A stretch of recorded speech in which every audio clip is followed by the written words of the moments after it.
Okay, we are doing the heart to heart collab. We're going to answer 14 questions, tag at least one channel. Um, we have anywhere between February 1st and February 28th to upload our video. Crazy. Mama make crazy and Neil. Trip. Hey, look, Talia and Neil. Got me crazy.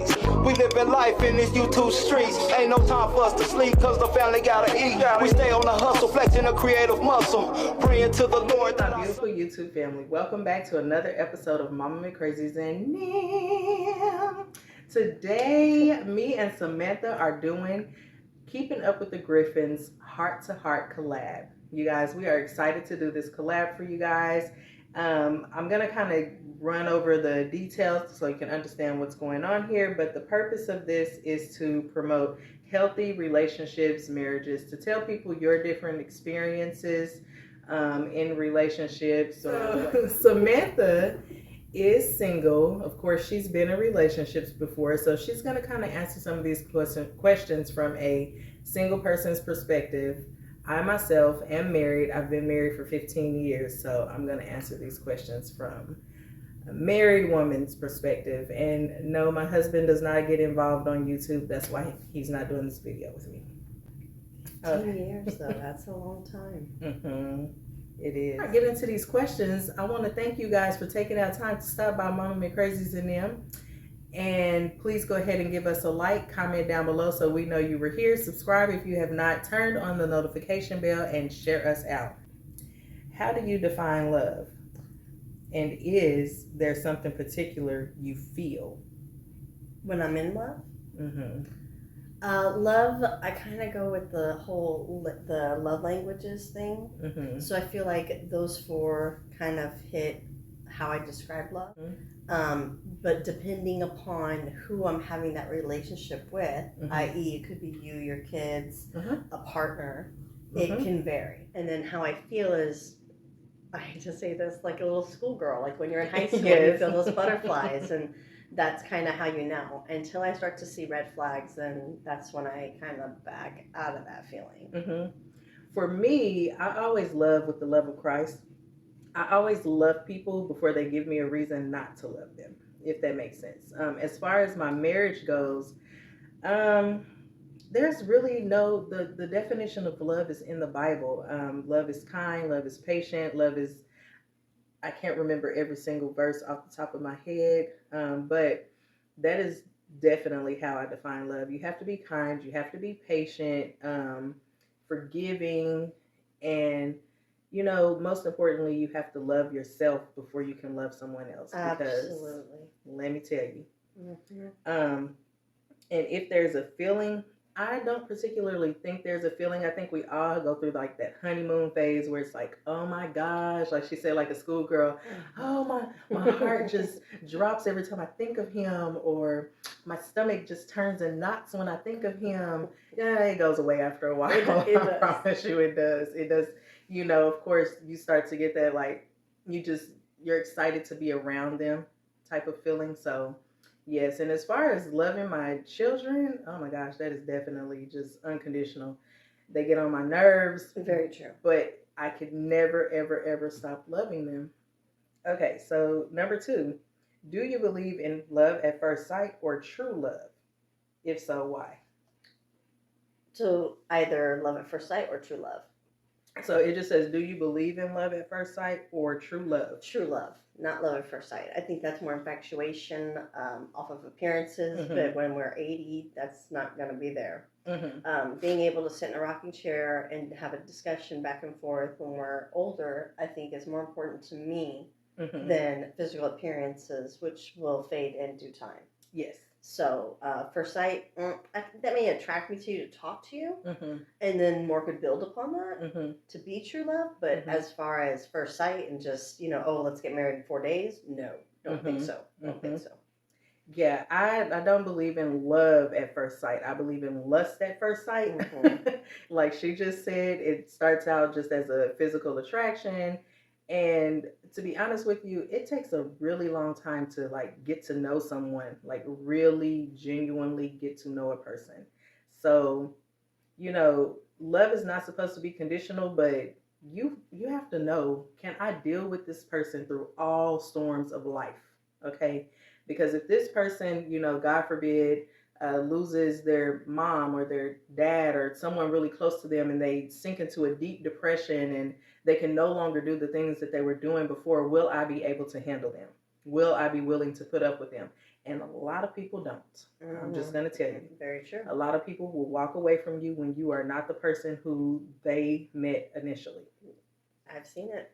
Mm-hmm. So, what is the longest you've been in a relationship? 6 years. That's a long time. Yep. That is a long time. And if it wasn't for unfaithfulness, I'd probably still be in a relationship. That's a big one. Yep. That is a big one. So, the longest I've been in a relationship is 15. Well, hold on, y'all. She's got to think back. Because I said we've been married for 14 years. Y'all, they say the man always forgets, but let me tell you, sometimes I have to do the math. We've been married for 14 years, but we've been together for 15 years. Right? No. Girl, I can't even do the math. How long did you date for? Oh my gosh. I've been with this man since 2006. Okay, so 16 Hey. years. 16 years. 16. I added a year on for her. She's like, oh my God. Dang. 16. I've been with him for a long time, and let me tell you, it has been trying, okay? It hasn't been easy. I know a lot of people will look at marriage like, oh my gosh, they're married, and I want that, but again, you're dealing with a completely different personality outside of your own. So, what did that relationship teach you most about yourself? What you initially first said, that you cannot possibly, well, this is something my dad told me, but it resonated once this happened.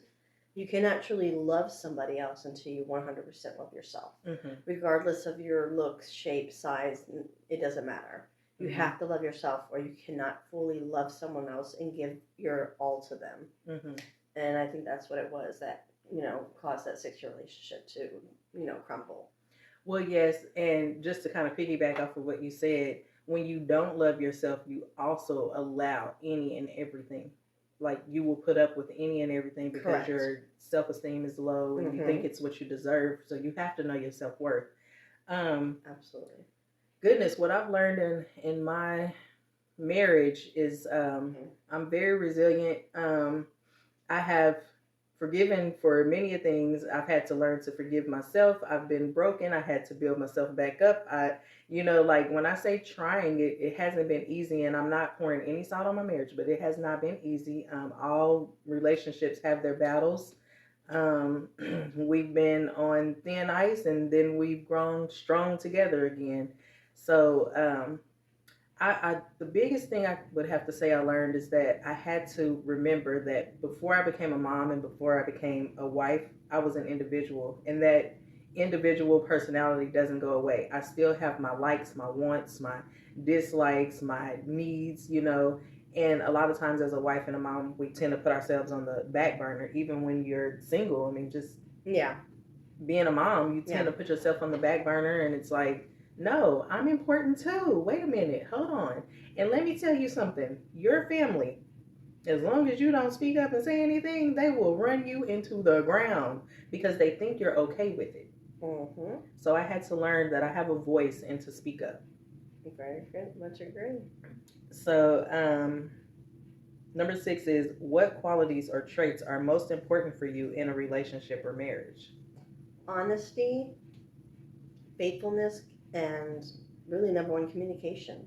If you don't, in a foundation of trust, if you don't have that, you cannot build upon that foundation like the house. You need that foundation. And if you don't have it, it's going to crumble regardless if it's a month later, a year later, 5 years later. And then you've invested, and that's what kind of tends to make people stay. But when I start seeing those flags, is when I go ahead and start backing out, because that's important, that foundation. It's good that you are speaking on noticing the red flags and backing out, because a lot of times we don't, and a lot of times we're like, oh, maybe it'll get better, maybe it'll change, maybe no. It only gets worse. When a person shows you who they are, believe them. So the qualities and traits that are important to me, like she said, foundation and communication, of course. Stability. I need stability. That's a good one, actually. I need you to show up for me. And I need to know that you got my back. That's very important. That's a good one too. And then I will reciprocate. Also, I don't know if this is one of the questions. If it is, I'm sorry if I'm jumping ahead, but I have to say this. Samantha noticed that I am a submissive woman in my relationship, and I told her, I am the type of woman who I can be submissive if my man is leading like he's supposed to. And if my man isn't doing what he's supposed to do, then I'm going to have to come to the forefront, and that ain't the kind of relationship I want to be in because I love being a woman. Yeah. You know what I'm saying? Yeah, absolutely. Plus, it makes him feel more, Yes. manly and like he's taking care of stuff, and absolutely. And unfortunately, a lot of women have been made to be, the breadwinner, the go-getter, the strong one, but it's important to look for somebody that you can have that balance with. What does your ideal date night consist of?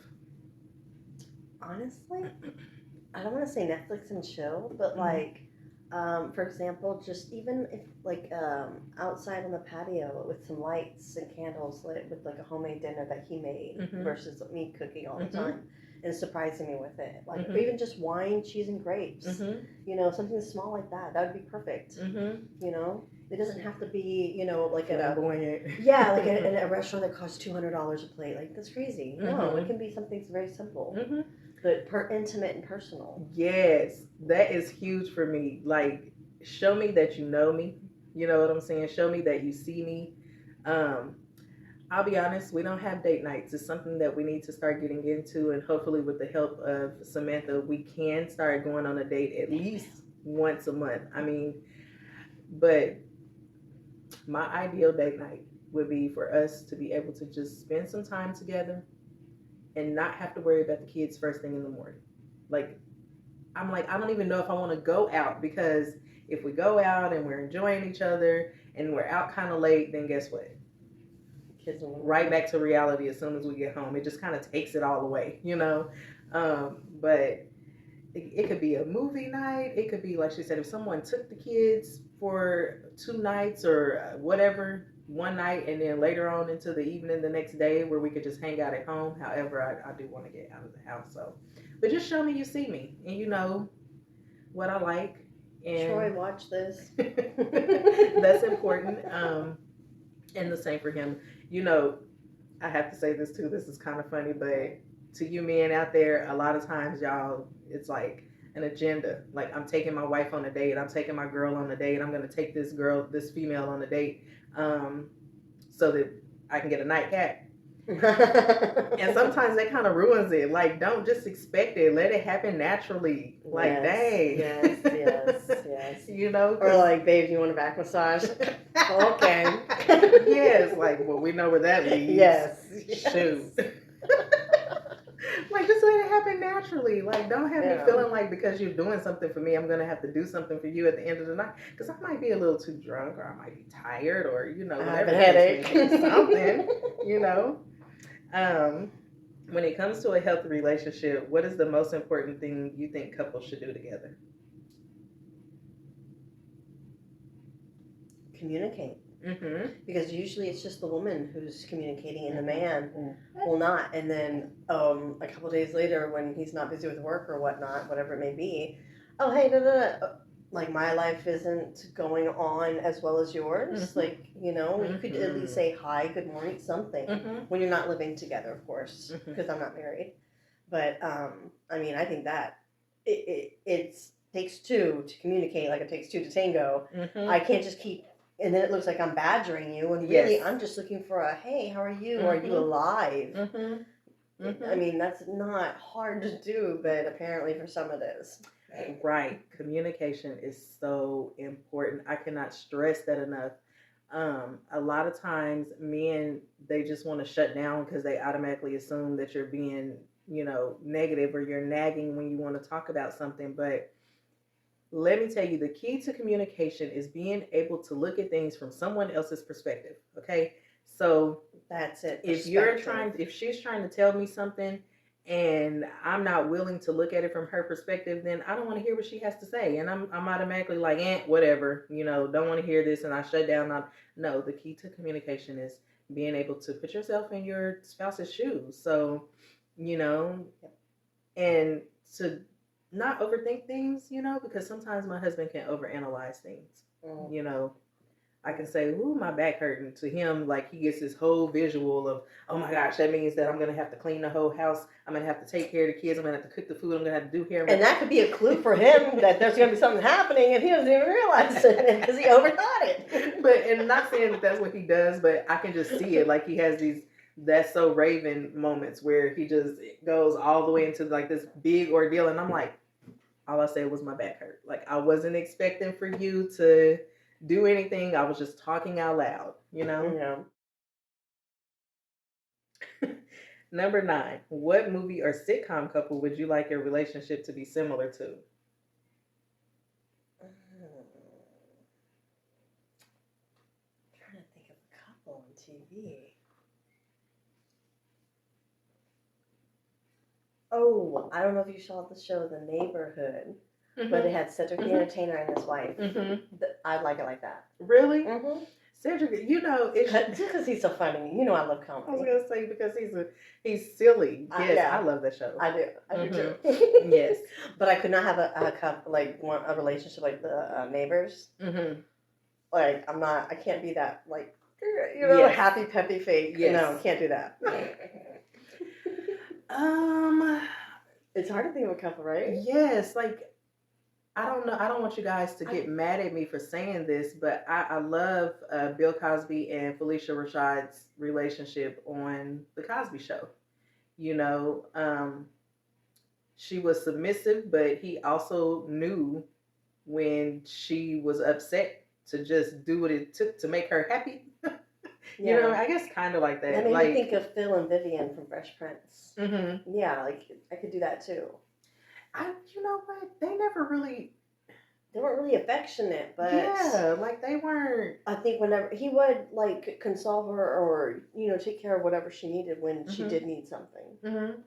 Yeah, I still Bill Cosby and Felicia Rashad like on the Cosby Show they were loving and they were both there for their kids. They showed up together as a couple for their kids. They were a team.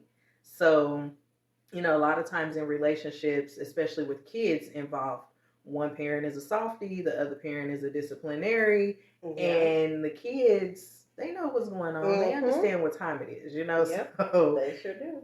It helps to be a team. I like to call United. Oh, you know what? Bernie Mac and Wanda. That's the other one. Oh, yeah. You know what? You said that when I read the questions to you. You were like, I already know. Bernie Mac and Wanda. And it just came to me. Bernie Mac and Wanda. Yes. That's actually my number one couple right there I would want. Just like that. So, number 10. In your current relationship / marriage, what are some short-term and long-term goals you hope to achieve as an individual or team? Teach this guy to communicate. He is 47 years old. Oh, my. And he can't communicate. Help me, you I blame his mama.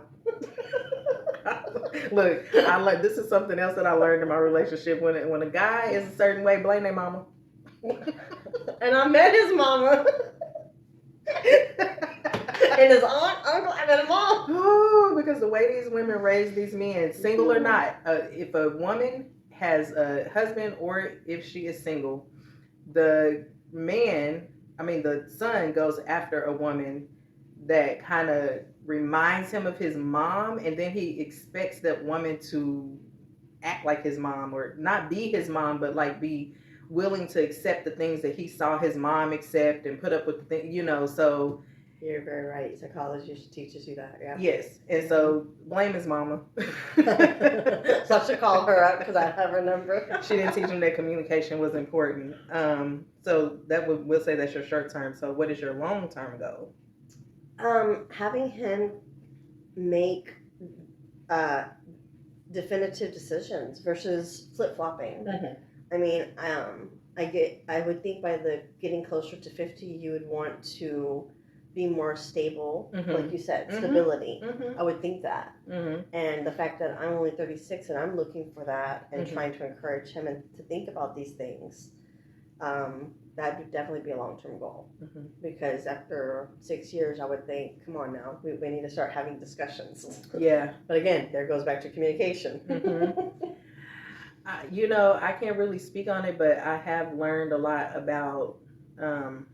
One of the biggest things is that men, they're not dumb at all, and we have to realize that they know exactly what they're doing. A lot of times, as women, we make up excuses for them and we justify their behavior and we put up with things because we think they don't understand. You know what I mean? But they know, they understand what they're doing. They do. And if they feel like they can take advantage of us, they're gonna do it. They're gonna string us along. So one of my short-term goals would be, I'm really ready for us to like buy our own house.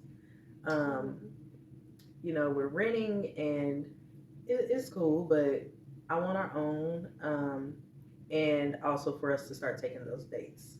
So short term, I'm gonna say is 1 to 5 years. So I pray within the next 5 years we can purchase a home, and then in less than a year, actually, I pray that we can start having a date night and maybe some couple vacations or something.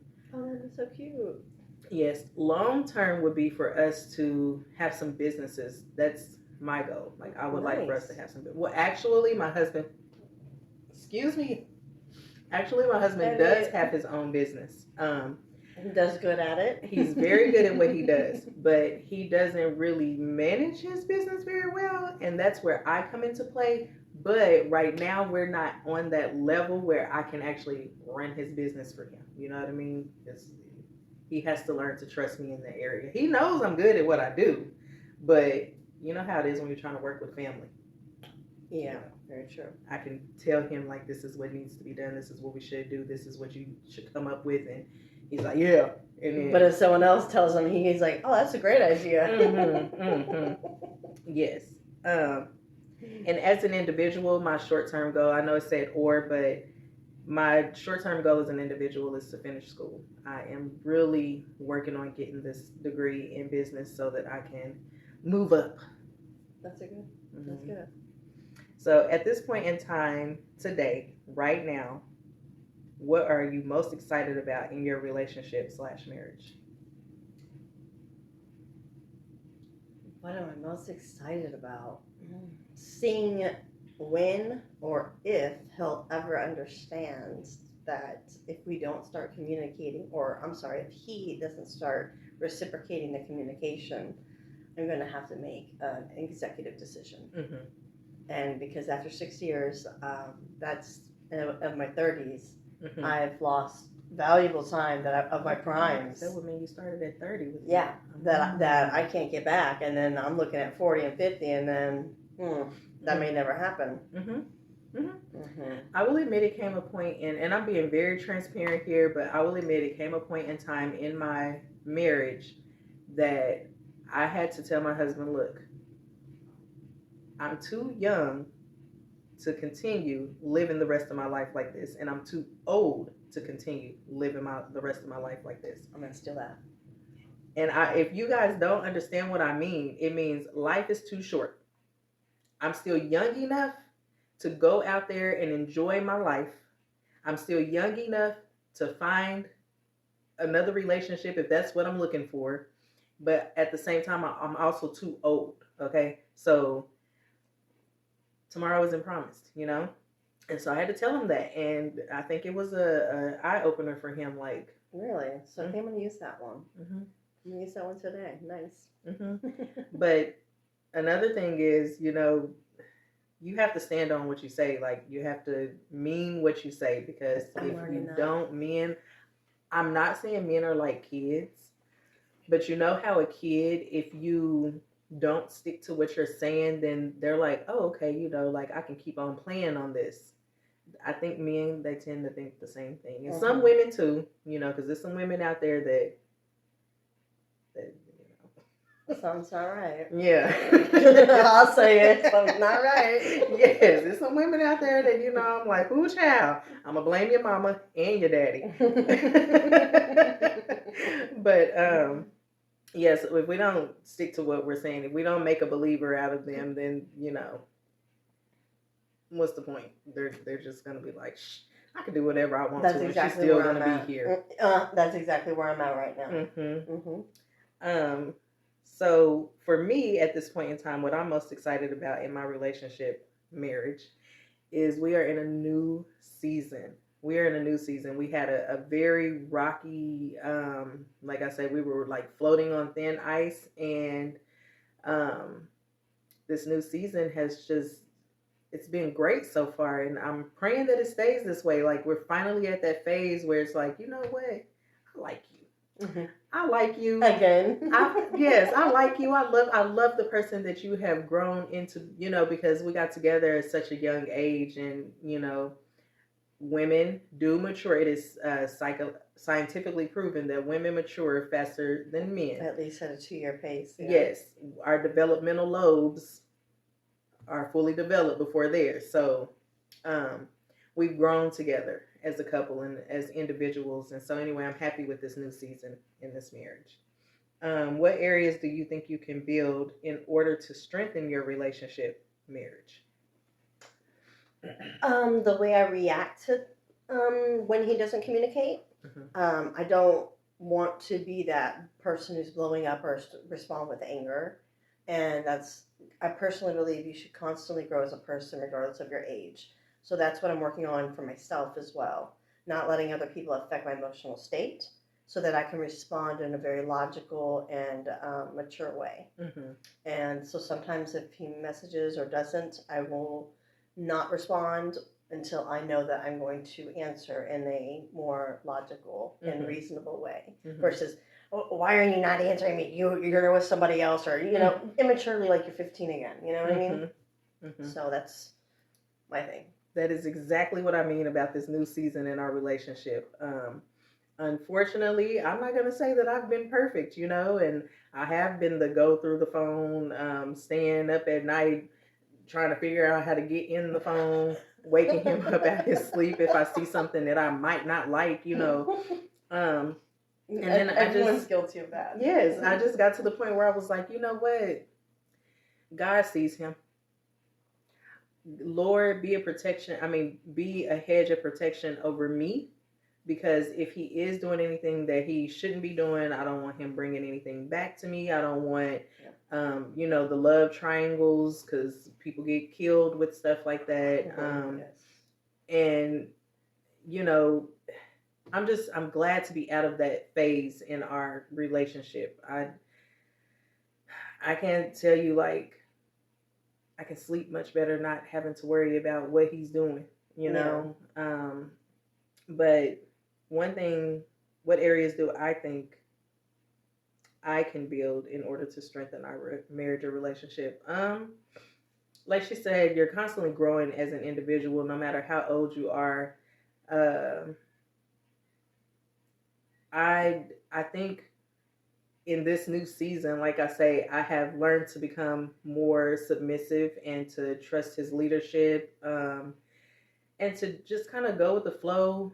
But I have to admit, he makes that easy, you know, because I strongly believe that a man creates the woman that they're with. Like, God created us to be submissive, you know what I mean? And so by nature, we're a lot more submissive and loving and so on. But a man can tear you down to the point where you become this like crazy, deranged woman. You know, everybody has two sides to them. And of course, if you're bringing those things out of me, that's what you're going to get, you know? So at this point, I'm not sure if it's something that I can do in particular, other than just continue to pray for my marriage and, you know, communicate with my husband when I am having an issue, rather than expected, oh yes, girl, that's huge. Because sometimes as women, I have to admit, we just expect for them to know. We just expect for them to know. And they don't. They cannot read our minds, you know. And they don't pick up on emotional cues. Oh sometimes. My gosh, yes. Right, I know. Yes, they well, don't. He can hear me cry on the phone and be like, all right, bye. I'm like, yes, like, you just heard me crying. Crying, and you're not, yeah, so communicating with them as well. We're almost finished. We're on number 13. What is your love language?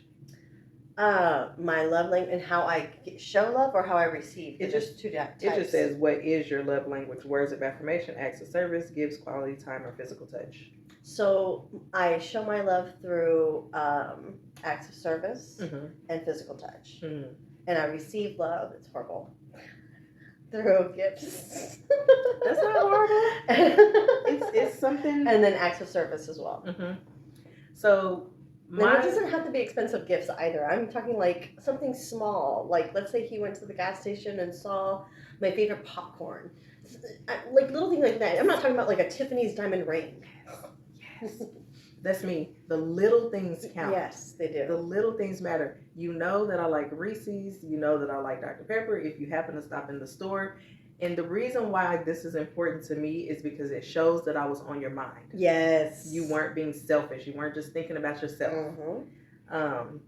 But my love language would be more quality time. Like, I like to spend time with you. If I want to be around you, if I want to talk to you, if I want to go places with you, that is because I love you. And I'm showing you that I love you. Also, somewhat sort of acts of services. Sort of. Because I don't always want to do acts of services. But, and as far as receiving, like she said, small gifts, and quality time. I want quality time. You see, and mine used to be quality time until after 6 years of not getting the quality time, I've had to kind of change it because I was never going to get it. And that's why I said I'm at the point where I'm going to have to make an executive decision and say, look, something's going to have to change or love you, take care, and I wish the best for you. And see that, again, she's conforming to how he is versus doing or standing up for what she loves and what she wants. And a lot of times we'll do that. I think you have to be very strong as a person when you're dealing with someone else, because I did that same thing. I started to conform. My husband, he's not really the type of person that likes to go out and do things. He's not very social. I'm very social. I love being around people.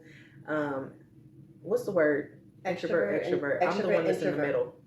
Oh, there's extrovert and introvert. Introvert means you like to be by yourself or at home. Extrovert means you get your energy from being around other people. So if they're hyped up, you're hyped up. Well, I'm omnivert. Omnivert is the one where you can be either or. Like, you're cool in either situation. So I'm cool being at home, but after a while, I got to get out of here. Like, I cannot just be cooped up in the house. I feel like I'm in a jail cell. Yes, like I'm going to go crazy if I don't get out of here. So, yeah, I started to conform. I started, I was like, let's go out to eat. And he'd say, oh, let's just order it and stay at home. Let's go to a movie. Oh, let's just get Netflix. This was back when Netflix used to send you the CD. Yes. Yeah, I remember that. The DVD in the mail, and I'm like, and I'd be like, okay, but that's not really what I wanted to do. And sometimes I would speak up on it, but it was like, my husband's very headstrong, so whatever he has his mind on, you can't push him to change. In other words, so yeah, I started to conform, and then my mother-in-law used to say, you have to learn that, girl, regardless if he want to do it or not, you can still go do it. Yeah. And I said, well, you can do it, baby, still. I know, right? Because I didn't. But, okay, so the last question. Based on your own relationship / marriage, what is the best advice you could offer someone when it comes to love? Communicate. Have trust. Have faith in that person until you see those red flags. Like, I feel once you have to start looking through their phone, I should already bail out. I shouldn't need to. For example, if a woman texts him, he should communicate that to me. Even if it's just a coworker or whatever it may be. At least that way, every time I hear that bing, bing, bing, bing, I'm not worried about, well, who is it? Like, I don't want to have to look through your phone. And I'm not going to lie, in the past I have. And I've caught cheating that way. But that's why I think communicating and being faithful, or at least honest about that, will give me a sense of security. Well, for me, I have to say something based off of what you said. You say have faith in that. I don't have faith in nobody but God. I don't have faith in no one but God, but I get what you're saying. trust in that individual until they give you a reason not to. Because if you go in with all this baggage, you know what I mean, then you're already ruining the relationship. You're not even giving him a fair chance. But loving yourself, as I've said throughout this video, it is very important to love yourself, to know who you are as an individual, to stand firm in who you are, and to know your worth. A lot of times, we don't know our worth. When you're looking for a relationship, I believe you need to find people that are where you at or above. A lot of times, us women fall pity to the potential. He has potential, and no, boo boo. You need to already be up there. Yeah, I agree 100%. Yes, you have to be where I am, or be able to,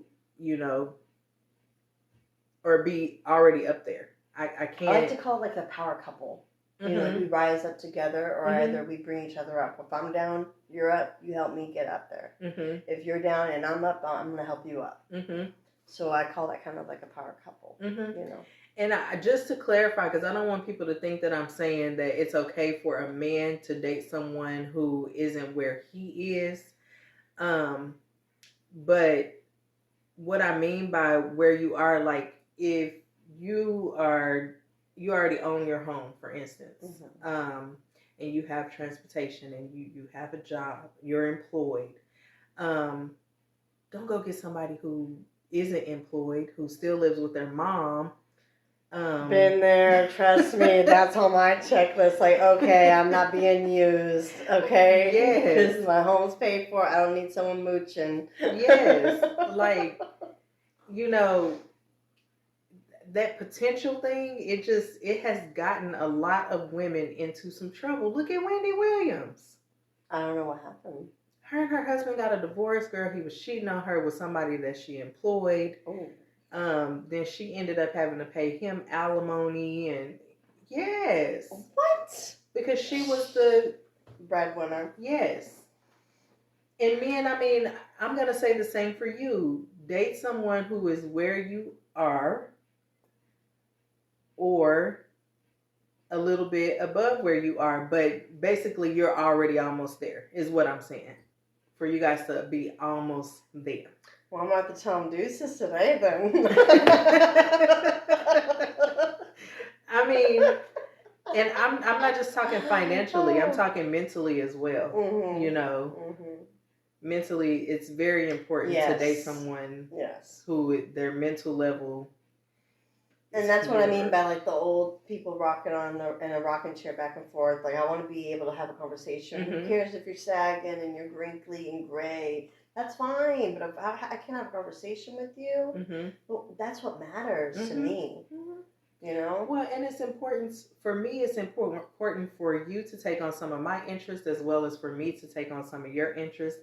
Another big thing is the families, the in-laws.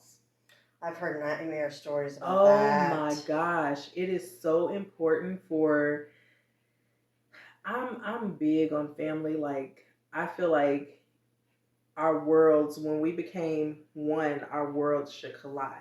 Your mom is my mom is your mom, dad, so on, your grandma, everybody. Like, we are all just one big family. I feel like that is very important.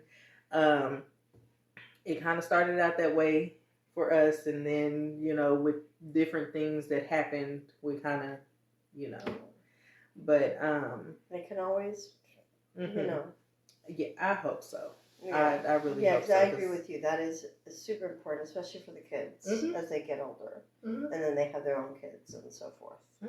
Yeah. But I've never been married, so I'm not there yet. 36. Hey, guys. Look, it's also important to know the family, because there can be some things in the family that you don't know about that could be passed down to your kids, generational curses, mental health, twins, triplets and quadruples, I'm not trying to do all that. I really hope I answered these questions to the best of my ability and everybody can understand what I'm saying, because sometimes I kind of ramble, but Yeah, kind of sure. But yes, I think this was a good one. Yeah, I do too. Mhm. It's making me think like, oh, I need to send him a text of what you said and see what happens. Yes, I mean, relationships you are learn important. from, elderly wisdom. But you're much older. Not saying that at all. She's not. But the fact that she's been married and I never have been, I take her advice and I listen to it, and then I'm about to apply it when I get off of this video. Oh my gosh, she just reminded me of two things, and hopefully I don't forget one by the time I finish the other. But men know who they want to marry. Women usually have an idea of who their husband is because God created them for each other. And this is just, excuse me, this is just coming from my own personal experience. Listen to God. Because I honestly feel if I had have just listened to God and did things the way He told me, okay, to do them, I could have avoided a lot of the drama in my marriage, because He let it be known that my husband, he had a lot of work to do in him. And so I was impatient. And I'm like, oh my gosh, this man is so fine and he's everything that I'm attracted to. Lust at first sight. And I'm just like, he's just beautiful and I just want to be around him and I just want to be with him. And yeah. And he told me he wasn't ready for a relationship. Really? Mm-hmm. And I said I wasn't either, which honestly I wasn't, but I'm a woman and naturally we get in this like, So anyway, the other thing was that is a long-term goal. That has always been a long-term goal of mine, to grow old with my husband. I want to grow old with him. If he still drinks coffee, if I still drink coffee, I don't know. I would love to sit out on our big old wraparound porch, because that's what I want, a wraparound porch. In our rocking chairs, early in the morning, drinking our coffee, and I pray that we're both in good health. Yeah, just, watching the sunrise and talking, and just even when you can have those silent moments that aren't awkward. That's what I think is also important. Because sometimes you can be with someone and then you're silent and it feels awkward. Like, what are you over there thinking about? Yeah, but when you can have it and it's not awkward, I think that's important. That's like a little special. Yes. And when we were in marriage counseling, the pastor talked about how a relationship is like a pair of scissors, and anything that tries to get in between, slice it. Nice. Anything that tries to get in between, slice it. A lot of slicing to do. Yes. Yep. Well, that is it for this video, you guys. I really hope you enjoyed this. This is a collaboration with a lot of other channels, so just click the little hashtag heart to heart and you should see all of the videos that everyone else has posted. Again, keeping up with the Griffins, thank you so much for the opportunity to do this. We're going to call out Beauty and Beach Journey. That is going to be our channel, and I guess I should have said this at the beginning of the video, that you have to call out someone, because I don't know if everybody's going to make it to the end. You should, though. Right. You should make it to the end. All right, you guys, stay tuned for today's post notification bell shout out, as well as our member shout out. We love you guys. Until next time, be blessed. Bye-bye. Bye.